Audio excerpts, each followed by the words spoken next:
Hi hello नमस्कार मैत्रिणींनो. विदर्भ कन्या कल्पना पाटील ह्या माझ्या यूट्यूब चॅनलवर आणि मॉम्स किचनमध्ये तुमचे सर्वांचे पुन्हा एकदा स्वागत आहे. कशा आहात सर्व? मजेत ना? तर आज आपण अळूवडी बनवणार आहे. कुरकुरीत व भरपूर लेयर्सवाली आणि 5-6 दिवस स्टोअर करून खाता येणारी अळूवडी आज बनवणार आहोत आपण. खूप जणांच्या अळूवड्या तेलकट होतात किंवा तेलामध्ये घातल्यावर त्या पसरतात किंवा तुकडे पडतात त्यांचे. असे होऊ नये म्हणून कुठली काळजी घ्यायची त्यासाठी खास टिप्स मी ह्या व्हिडिओमध्ये सांगितल्या आहेत. त्या तुम्ही बघा मैत्रिणींनो. मी ही रेसिपी शेअर करत आहे ती शेवटपर्यंत बघा मैत्रिणींनो. आणि कोणी नवीन असेल माझ्या चॅनलवर तर सबस्क्राईब करा प्लीज. चला तर मग आता बनवूया आपण अळूवडी. इथे मी 2 जुड्या आणल्या होत्या अळूच्या पानांच्या. परवाला आणली होती अळूची पानं मी. तर ती फ्रीजमध्ये पेपरमध्ये गुंडाळून ठेवली होती. आज बनवत आहे. तर अळूवडीसाठी आपण काळ्या देठांचा अळू नेहमी घ्यायचा, म्हणजे तो त्याने त्रास नाही होत, खवखवत पण नाही, तो खाजरा नसतो तो. हे हे ही एक टीप लक्षात ठेवा मैत्रिणींनो. सगळ्याच पानांची अशी देठं कापून घेत आहे मी. आणि ही देठं काळी असावी. इथे आता मी सकाळी चिंच भिजत घातली होती. जेवढा चिंचेचा गोळा होता तेवढाच गुळाचा खडा घ्यायचा. समप्रमाणात घ्यायचा चिंच आणि गुळाचा माप. चिंच सकाळी भिजत घातली होती, त्याचा कोळ बनवून घेणार आहे आणि तो गूळ मी किसून घेते. किंवा आपण गूळ आणि चिंच हे गरम करून घेतलं म्हणजे तो गूळ त्यात वितळतो किंवा डिझॉल्व होतो, तसंही करता येते. पण मी इथे किसून घेत आहे पटकन होण्यासाठी आता. तर आता मी इथे गूळ पूर्ण किसून घेतलं आहे. तर इथे आता मी अळूची सर्व पानं धुवून घेतलीत स्वच्छ. आणि आता हे एक पान मी पुसून घेतलं आहे. अशीच प्रत्येक पानं धुवून पुसून घ्यायचे आहेत आपल्याला.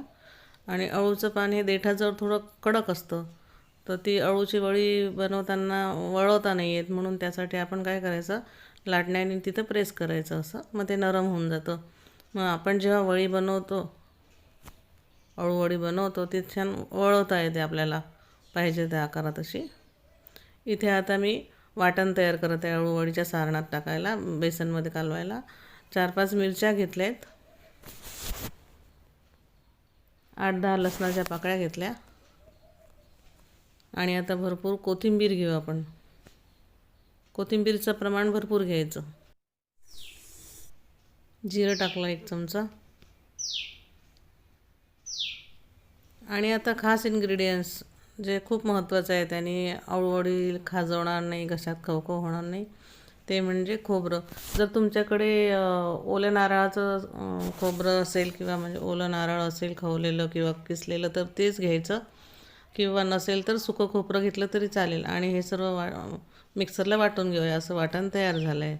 आपल्याला आता त्या बेसनात कालवायचं आहे. आता इथे मी 1 कप बेसन घेतलं आहे. आणि पाव कप तांदळाची पिठी टाकणार आहे. हे पण महत्त्वाचं इन्ग्रेडियंट्स आहे. ह्यामुळे छान कुरकुरीत आणि क्रंची होते आपली अळूवडी. 1 मोठा चमचा तीळ घालत आहे. ओवा टाकत आहे इथे 1 छोटा चमचा. मीठ टाकत आहे चवीप्रमाणे, आपल्याला पाहिजे तसं टेस्टनुसार आपल्या. 1 चमचा लाल तिखट टाकत आहे. तिखट कमीच टाकायचं. धना पावडर टाकली 1 चमचा.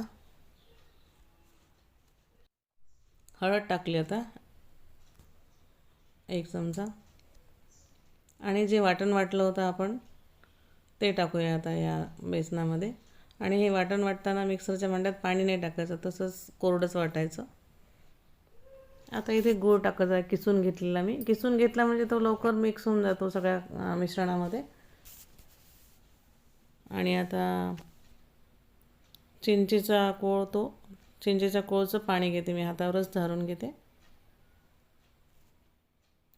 चिंचेचा कोळ आणि गूळ एकत्र शिजवून घेतलं तरी चालतं, पण मी गूळ किसून घेतला आहे त्यामुळे तो लवकर विरघळतो सगळा.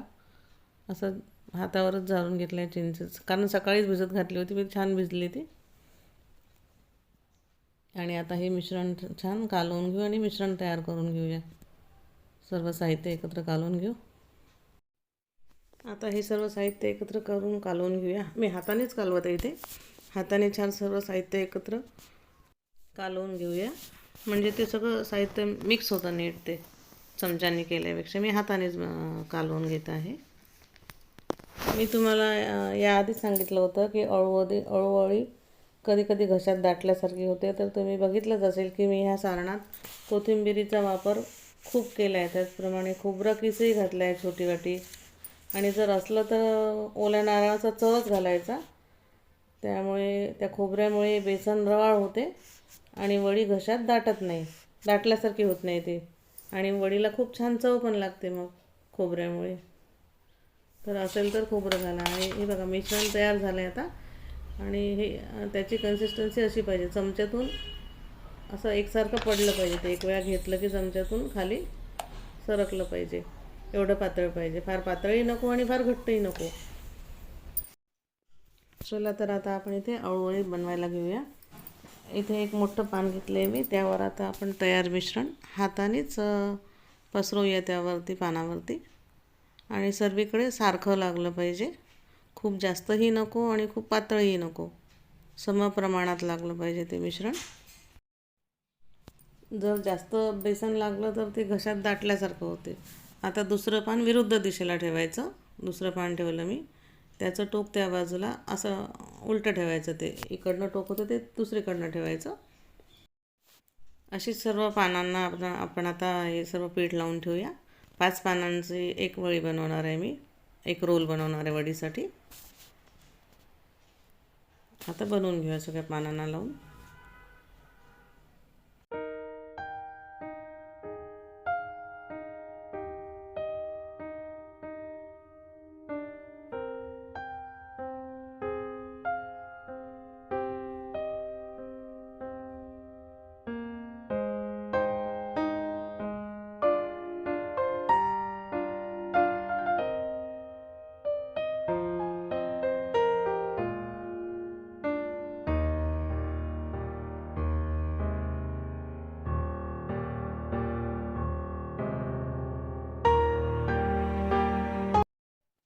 सर्व पानांना मिश्रण लावून झालं आहे. आता काय करायचं, दोन्ही साईडनी ते पानं अशी दुमडून घ्यायची, फोल्ड करायची. याने काय होतं की जेव्हा आपण रोल बनवतो तेव्हा ते मिश्रण बाहेर येणार नाही बेसनाचं लावलेलं. आता इथे थोडंसं मिश्रण कमी वाटलं तर मी मिश्रण लावून घेते, म्हणजे ते पॅक होणार व्यवस्थित. खालच्या बाजूने पण फोल्ड करून घेते आणि वरून पण तसंच फोल्ड करून घेते. आणि आता छान असं दाबून रोल बनवत जायचा. वळवता आला पाहिजे छान असा, हलक्या हाताने प्रेस करत. पाहिजे तर तिथे थोडंसं बेसन लावायचं लास्टला, म्हणजे ते छान पॅक होणार, उघडणार नाही ती वळकटी. मग असा रोल बनवून घ्यायचा. बघा छान तयार झाला आहे रोल, म्हणजे बेसन बाहेर येणार नाही, ते मिश्रण सगळं छान. तो रोल तयार झाला. असेच मी 3 रोल तयार केले, आणि आता ते वाफवायला ठेवणार आहे आपण, वाफवून घेणार आहे. इथे मी गॅसवर पातेलं ठेवलं, पातेल्यात पाणी ठेवलं आहे 2 तांबे, आणि त्याला आता उकळी काढून घेऊ पाण्याला. पातेल्यावर झाकण ठेवलं, उकळी आली आहे आता पाण्याला. बघा छान तापलं आहे ते पाणी. त्याच्यावर आता ती चाळण ठेवूया. पुरणाची जाळी असते ती, त्याच्यात ठेवलेत मी वाफवायला.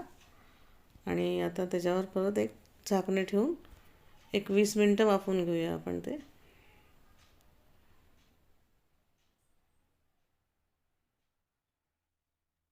वीस मिनटानंतर बघूया आपण. झालेत 20 मिनटं, आता झाकण काढूया.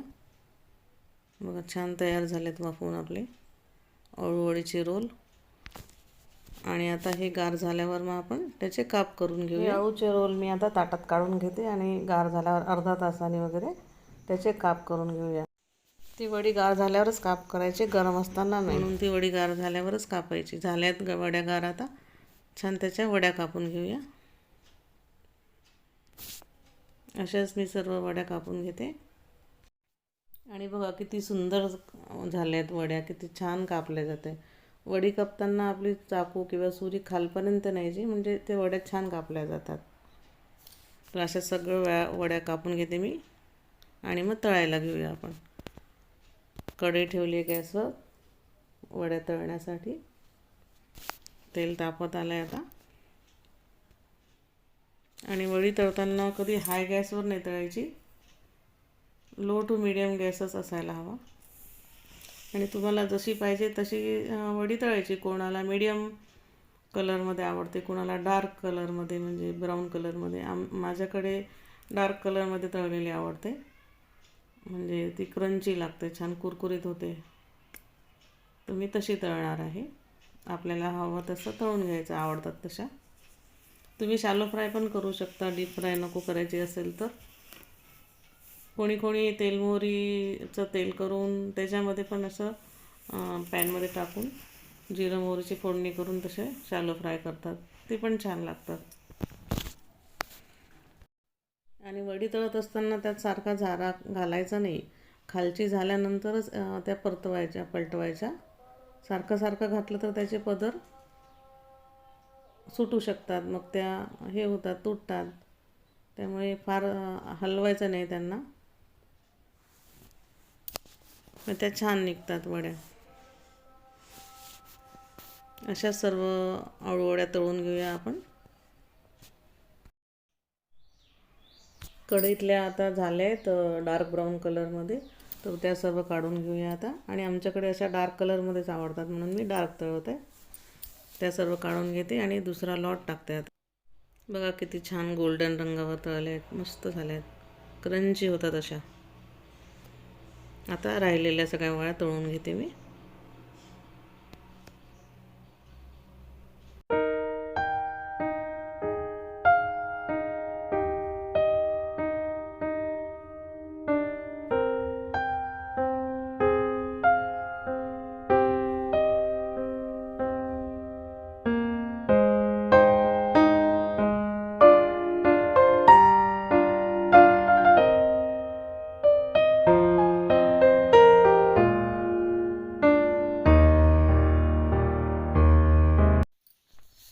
तर मग मैत्रिणींनो, तयार आहे आपली खमंग कुरकुरीत अशी मस्त दिसणारी व भरपूर लेयर्सवाली अळूवडी.